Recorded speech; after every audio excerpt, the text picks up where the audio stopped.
اور شوہر والی عورتیں بھی تم پر حرام ہیں مگر وہ جو قید ہو کر باندیوں کے طور پر تمہارے قبضے میں آ جائیں۔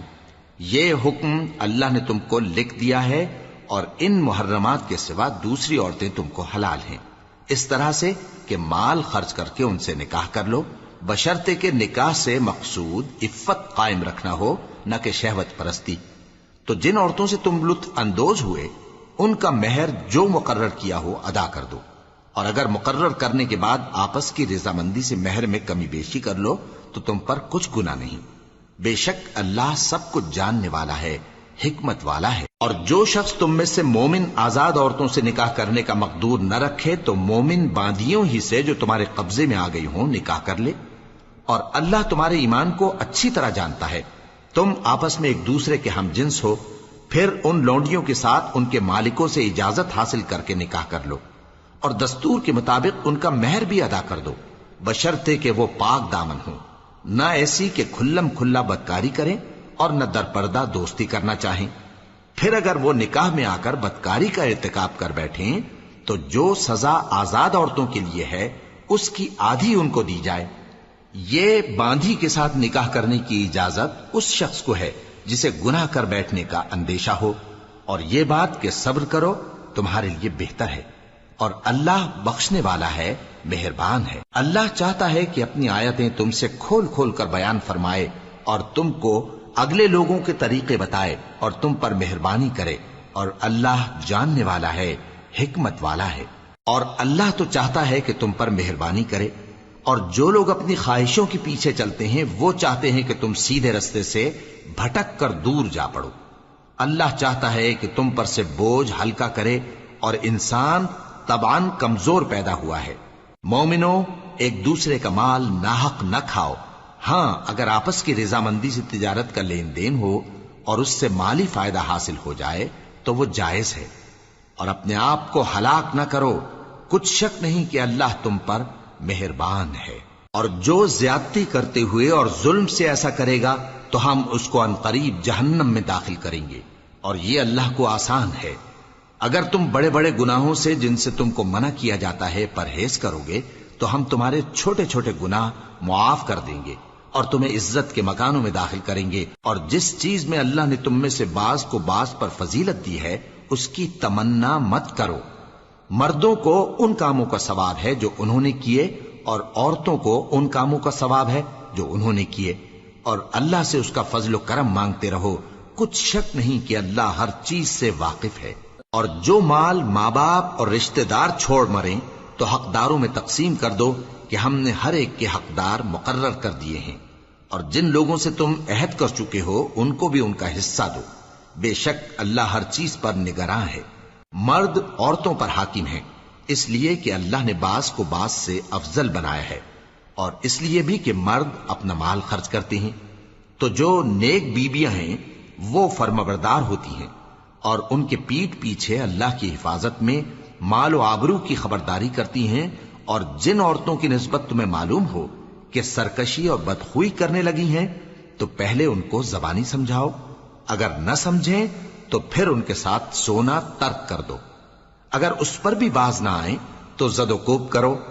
پھر اگر تمہارا کہنا مان لیں تو پھر ان کو ایذا دینے کا کوئی بہانہ مت ڈھونڈو، بے شک اللہ بہت اونچا ہے، بڑا ہے۔ اور اگر تم لوگوں کو معلوم ہو کہ میاں بیوی میں انبن ہے تو ایک منصف مرد کے خاندان میں سے اور ایک منصف عورت کے خاندان میں سے مقرر کرو، وہ اگر صلح کرا دینی چاہیں گے تو اللہ ان میں موافقت پیدا کر دے گا۔ کچھ شک نہیں کہ اللہ سب کچھ جانتا ہے، سب باتوں سے خبردار ہے۔ اور اللہ ہی کی عبادت کرو اور اس کے ساتھ کسی چیز کو شریک نہ بناؤ، اور ماں باپ اور قرابت والوں اور یتیموں اور ناداروں اور رشتہ دار ہمسایوں اور اجنبی ہمسایوں اور پاس بیٹھنے والوں اور مسافروں اور جو لوگ تمہارے قبضے میں ہوں سب کے ساتھ حسن سلوک کرو، بے شک اللہ تکبر کرنے والے، بڑائی مارنے والے کو دوست نہیں رکھتا۔ جو خود بھی بخل کریں اور لوگوں کو بھی بخل سکھائیں، اور جو مال اللہ نے ان کو اپنے فضل سے عطا فرمایا ہے اسے چھپا چھپا کے رکھیں، اور ہم نے کافروں کے لیے ذلت کا عذاب تیار کر رکھا ہے۔ اور جو خرچ بھی کریں تو اللہ کے لیے نہیں بلکہ لوگوں کے دکھانے کو، اور ایمان نہ اللہ پر لائیں نہ روز آخر پر، اور جس کا ساتھی شیطان ہوا تو کچھ شک نہیں کہ وہ برا ساتھی ہے۔ اور اگر یہ لوگ اللہ پر اور روز قیامت پر ایمان لاتے اور جو کچھ اللہ نے ان کو دیا تھا اس میں سے خرچ کرتے تو ان پر کیا مصیبت آ پڑتی، اور اللہ ان کو خوب جانتا ہے۔ اللہ کسی کی ذرہ بر بھی حق تلفی نہیں کرتا، اور اگر کسی نے نیکی کی ہوگی تو اس کو کئی گنا کر دے گا اور اپنے ہاں سے اجر عظیم بخشے گا۔ بھلا اس دن کیا حال ہوگا جب ہم ہر امت میں سے احوال بتانے والے کو بلائیں گے اور تم کو اے نبی صلی اللہ علیہ وآلہ وسلم ان لوگوں کا حال بتانے کو بطور گواہ طلب کریں گے۔ اس روز کافر اور پیغمبر کے نافرمان آرزو کریں گے کہ کاش ان کو دھسا کر زمین برابر کر دی جاتی، اور وہ اللہ سے کوئی بات چھپا نہیں سکیں گے۔ مومنو، جب تم نشے کی حالت میں ہو تو جب تک ان الفاظ کو جو منہ سے کہو سمجھنے نہ لگو نماز کے پاس نہ جاؤ، اور جنابت کی حالت میں بھی نماز کے پاس نہ جاؤ یہاں تک کہ غسل کر لو۔ ہاں، اگر بحالت سفر رستے چلے جا رہے ہو اور پانی نہ ملنے کے سبب غسل نہ کر سکو تو تیمم کر کے نماز پڑھ لو، اور اگر تم بیمار ہو یا سفر میں ہو یا کوئی تم میں سے بیت الخلا سے ہو کر آیا ہو یا تم نے عورتوں سے مقاربت کی ہو اور تمہیں پانی نہ ملے تو پاک مٹی لو اور منہ اور ہاتھوں کا مسح کر کے تیمم کر لو، بے شک اللہ معاف کرنے والا ہے، بخشنے والا ہے۔ بھلا تم نے ان لوگوں کو نہیں دیکھا جن کو کتاب سے حصہ دیا گیا تھا کہ وہ گمراہی کو خریدتے ہیں اور چاہتے ہیں کہ تم بھی رستے سے بھٹک جاؤ، اور اللہ تمہارے دشمنوں سے خوب واقف ہے، اور اللہ ہی کافی کارساز ہے اور اللہ ہی کافی مددگار ہے۔ اور یہ جو یہودی ہیں ان میں کچھ لوگ ایسے بھی ہیں کہ کتاب اللہ کے کلمات کو ان کے مقامات سے ہٹا دیتی ہیں اور کہتے ہیں کہ ہم نے سن لیا اور نہیں مانا، اور کہتے ہیں سنو نہ سنوائے جاؤ، اور زبان کو مروڑ کر اور دین میں طعن کی راہ سے تم سے گفتگو کے وقت راعینا کہتی ہیں، اور اگر یوں کہتے کہ ہم نے سن لیا اور مان لیا اور صرف اسمع اور راعینا کی جگہ انظرنا کہتے تو ان کے حق میں بہتر ہوتا اور بات بھی بہت درست ہوتی، لیکن اللہ نے ان کے کفر کے سبب ان پر لعنت کر رکھی ہے تو یہ کچھ تھوڑے ہی ایمان لاتی ہیں۔ اے کتاب والو، قبل اس کے کہ ہم کچھ چہروں کو مٹا دیں اور پھر ان کی پیٹھ کی طرف پھیر دیں یا ان پر اس طرح لعنت کریں جس طرح ہفتے والوں پر لعنت کی تھی، ہماری نازل فرمائی ہوئی کتاب پر جو تمہاری کتاب کی بھی تصدیق کرتی ہے ایمان لے آؤ، اور اللہ نے جو حکم فرمایا سو سمجھ لو کہ ہو چکا۔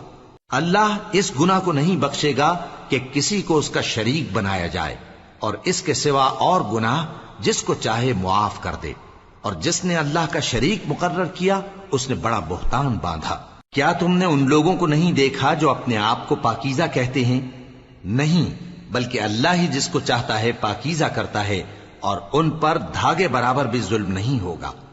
دیکھو یہ اللہ پر کیسا جھوٹ طوفان باندھتے ہیں، اور یہی کھلا گناہ کافی ہے۔ بھلا تم نے ان لوگوں کو نہیں دیکھا جن کو کتاب سے حصہ دیا گیا ہے کہ بتوں اور شیطان کو مانتے ہیں، اور کفار کے بارے میں کہتے ہیں کہ یہ لوگ مومنوں کی نسبت سیدھے رستے پر ہیں۔ یہی لوگ ہیں جن پر اللہ نے لعنت کی ہے، اور جس پر اللہ لعنت کرے تو تم اس کا کسی کو مددگار نہ پاؤ گے۔ کیا ان کے پاس بادشاہی کا کچھ حصہ ہے؟ اس صورت میں تو یہ لوگوں کو تل برابر بھی نہ دیں گے، یا جو اللہ نے لوگوں کو اپنے فضل سے دے رکھا ہے اس کا حسد کرتے ہیں۔ تو ہم نے خاندان ابراہیم کو کتاب اور دانائی عطا فرمائی تھی اور سلطنت عظیم بھی بخشی تھی، پھر لوگوں میں سے کسی نے تو اس کتاب کو مانا اور کوئی اس سے رکا رہا، تو ان نہ ماننے والوں کے لیے دوزخ کی جلتی ہوئی آگ کافی ہے۔ جن لوگوں نے ہماری آیتوں سے کفر کیا ان کو ہم عنقریب آگ میں داخل کریں گے، جب کبھی ان کی کھالیں گل جائیں گی تو ہم ان کو اور کھالیں بدل کر دیں گے تاکہ ہمیشہ عذاب کا مزہ چکھتے رہیں۔ بے شک اللہ غالب ہے، حکمت والا ہے۔ اور جو لوگ ایمان لائے اور عمل نیک کرتے رہے ان کو ہم بہشتوں میں داخل کریں گے جن کے نیچے نہریں بہ رہی ہیں، وہ ان میں ہمیشہ ہمیشہ رہیں گے، وہاں ان کے لیے پاک بیویاں ہیں اور ان کو ہم گھنے سائے میں داخل کریں گے۔ مسلمانوں، اللہ تم کو حکم دیتا ہے کہ امانت والوں کی امانتیں ان کے حوالے کر دیا کرو، اور جب لوگوں میں فیصلہ کرنے لگو تو انصاف سے فیصلہ کیا کرو۔ اللہ تمہیں بہت خوب نصیحت کرتا ہے، بے شک اللہ سنتا ہے، دیکھتا ہے۔ مومنو، اللہ اور اس کے رسول کی فرما برداری کرو، اور جو تم میں سے صاحب حکومت ہیں ان کی بھی۔ پھر اگر کسی بات میں تم میں اختلاف واقع ہو تو اگر اللہ اور روز آخر پر ایمان رکھتے ہو تو اس میں اللہ اور اس کے رسول کے حکم کی طرف رجوع کرو۔ یہ بہت اچھی بات ہے اور اس کا انجام بھی اچھا ہے۔ کیا تم نے ان لوگوں کو نہیں دیکھا جو دعویٰ تو یہ کرتے ہیں کہ جو کتاب تم پر نازل ہوئی اور جو کتابیں تم سے پہلے نازل ہوئیں ان سب پر ایمان رکھتے ہیں، اور چاہتے یہ ہیں کہ اپنا مقدمہ اللہ کے باغی کے پاس لے جا کر فیصل کرائیں، حالانکہ ان کو حکم دیا گیا تھا کہ اس کو نہ مانیں، اور شیطان تو یہ چاہتا ہے کہ ان کو بہکا کر رستے سے دور ڈال دے۔ اور جب ان سے کہا جاتا ہے کہ جو حکم اللہ نے نازل فرمایا اس کی طرف رجوع کرو اور پیغمبر کی طرف آؤ، تو تم منافقوں کو دیکھتے ہو کہ تم سے گریز کرتے اور رکے جاتے ہیں۔ پھر کیسی ندامت کی بات ہے کہ جب ان کے اعمال کی شامت سے ان پر کوئی مصیبت واقع ہوتی ہے تو تمہارے پاس بھاگے آتے ہیں اور قسمیں کھاتے ہیں کہ واللہ ہمارا مقصود تو بھلائی اور مصالحت تھا۔ ان لوگوں کے دلوں میں جو جو کچھ ہے اللہ اس کو خوب جانتا ہے۔ تم ان کی باتوں کا کچھ خیال نہ کرو اور انہیں نصیحت کرو اور ان سے ایسی باتیں کہو جو ان کے دلوں میں اثر کر جائیں۔ اور ہم نے جو پیغمبر بھی بھیجا ہے تو اسی لیے بھیجا ہے کہ اللہ کے فرمان کے مطابق اس کا حکم مانا جائے۔ اور یہ لوگ جب اپنے حق میں ظلم کر بیٹھے تھے، اگر تمہارے پاس آتے اور اللہ سے بخشش مانگتے اور پیغمبر بھی ان کے لیے بخشش طلب کرتے تو اللہ کو معاف کرنے والا بڑا مہربان پاتے۔ پس تمہارے پروردگار کی قسم، یہ لوگ جب تک اپنے تنازعات میں تمہیں منصف نہ بنائیں اور جو فیصلہ تم کر دو اس سے اپنے دل میں تنگ بھی نہ ہوں بلکہ اس کو خوشی سے مان لیں، تب تک مومن نہیں ہوں گے۔ اور اگر ہم ان پر فرض کر دیتے کہ اپنے آپ کو قتل کر ڈالو یا اپنے گھر چھوڑ کر نکل جاؤ تو ان میں سے تھوڑے ہی لوگ ایسا کرتے، اور اگر یہ اس نصیحت پر کاربند ہوتے جو ان کو کی جاتی ہے تو ان کے حق میں بہتر اور دین میں زیادہ ثابت قدمی کا موجب ہوتا، اور اس صورت میں ہم ان کو اپنے ہاتھ سے اجر عظیم بھی عطا فرماتے اور ان کو سیدھا رستہ بھی دکھاتے۔ اور جو لوگ اللہ اور اس کے رسول کی اطاعت کرتے ہیں وہ قیامت کے روز ان لوگوں کے ساتھ ہوں گے جن پر اللہ نے بڑا فضل کیا، یعنی انبیاء اور صدیق اور شہید اور صالحین، اور ان لوگوں کی رفاقت بہت ہی خوب ہے۔ یہ اللہ کا فضل ہے اور اللہ جاننے والا کافی ہے۔ مومنو، جہاد کے لیے ہتھیار لے لیا کرو، پھر یا تو جماعت جماعت ہو کر نکلا کرو یا سب اکٹھے کوچ کیا کرو۔ اور تم میں کوئی ایسا بھی ہے کہ خواہ مخواہ دیر لگاتا ہے اور پیچھے رہ جاتا ہے، پھر اگر تم پر کوئی مصیبت پڑ جائے تو کہتا ہے کہ اللہ نے مجھ پر بڑی مہربانی کی کہ میں ان میں موجود نہ تھا۔ اور اگر اللہ تم پر فضل کرے تو اس طرح سے کہ گویا تم میں اس میں دوستی تھی ہی نہیں، افسوس کرتا اور کہتا ہے کہ کاش میں بھی ان کے ساتھ ہوتا تو مقصد عظیم حاصل ہوتا۔ اب جو لوگ آخرت کو خریدتے اور اس کے بدلے دنیا کی زندگی کو بیچنا چاہتے ہیں ان کو چاہیے کہ اللہ کی راہ میں جنگ کریں، اور جو شخص اللہ کی راہ میں جنگ کرے پھر شہید ہو جائے یا غلبہ پائے ہم عنقریب اس کو بڑا ثواب دیں گے۔ اور تم کو کیا ہوا ہے کہ اللہ کی راہ میں اور ان بے بس مردوں اور عورتوں اور بچوں کی خاطر نہیں لڑتے جو دعائیں کیا کرتے ہیں کہ اے پروردگار ہم کو اس شہر سے جس کے رہنے والے ظالم ہیں نکال کر کہیں اور لے جا، اور اپنی طرف سے کسی کو ہمارا حامی بنا اور اپنی ہی طرف سے کسی کو ہمارا مددگار مقرر فرما۔ جو مومن ہیں وہ تو اللہ کی راہ میں لڑتے ہیں، اور جو کافر ہیں وہ شیطان کی راہ میں لڑتے ہیں، سو تم شیطان کے مددگاروں سے لڑو اور ڈرو مت، کیونکہ شیطان کا داؤ کمزور ہوتا ہے۔ بھلا تم نے ان لوگوں کو نہیں دیکھا جن کو پہلے یہ حکم دیا گیا تھا کہ اپنے ہاتھوں کو جنگ سے روکے رہو اور نماز پڑھتے اور زکوٰۃ دیتے رہو، پھر جب ان پر جہاد فرض کر دیا گیا تو بعض لوگ ان میں سے لوگوں سے یوں ڈرنے لگے جیسے اللہ سے ڈرا کرتے ہیں، بلکہ اس سے بھی زیادہ، اور کہنے لگے کہ اے اللہ تو نے ہم پر جہاد جلد کیوں فرض کر دیا، تھوڑی مدت اور ہمیں کیوں مہلت نہ دی؟ اے پیغمبر ان سے کہہ دو کہ دنیا کا فائدہ بہت تھوڑا ہے اور بہت اچھی چیز تو پرہیزگار کے لیے نجات آخرت ہے، اور تم پر دھاگے برابر بھی ظلم نہیں کیا جائے گا۔ اے جہاد سے ڈرنے والو، تم کہیں رہو، موت تو تمہیں آ کر رہے گی، خواہ مضبوط قلعوں میں رہو.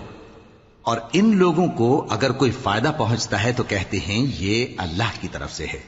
اور اگر کوئی مصیبت پہنچتی ہے تو اے پیغمبر تم سے کہتے ہیں کہ یہ آپ کی وجہ سے ہمیں پہنچی ہے. کہہ دو کہ رنج و راحت سب اللہ ہی کی طرف سے ہے. ان لوگوں کو کیا ہو گیا ہے کہ بات بھی نہیں سمجھ سکتے؟ اے آدمزاد،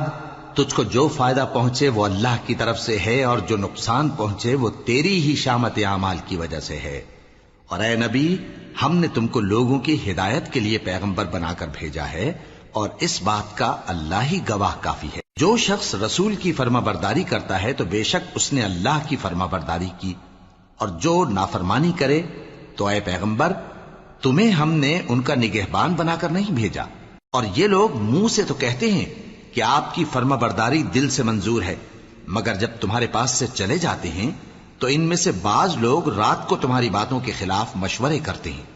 اور جو مشورے یہ کرتے ہیں اللہ ان کو لکھ لیتا ہے. سو ان کا کچھ خیال نہ کرو اور اللہ پر بھروسہ رکھو، اور اللہ ہی کافی کارساز ہے.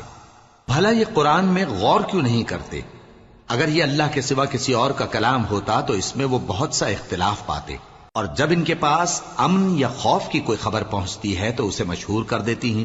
حالانکہ اگر اس کو پیغمبر اور اپنے ذمہ داروں کے پاس پہنچاتے تو تحقیق کرنے والے اس کی تحقیق کر لیتے. اور اگر تم پر اللہ کا فضل اور اس کی مہربانی نہ ہوتی تو چند آدمیوں کے سوا تم سب شیطان کے پیرو ہو جاتے. سو اے پیغمبر اللہ کی راہ میں لڑو، تم اپنے سوا کسی کے ذمہ دار نہیں ہو. اور مومنوں کو بھی ترغیب دو، قریب ہے کہ اللہ کافروں کی لڑائی کو بند کر دے، اور اللہ شدید ترین جنگ کرنے والا ہے اور سزا دینے کے لحاظ سے بھی بہت سخت ہے.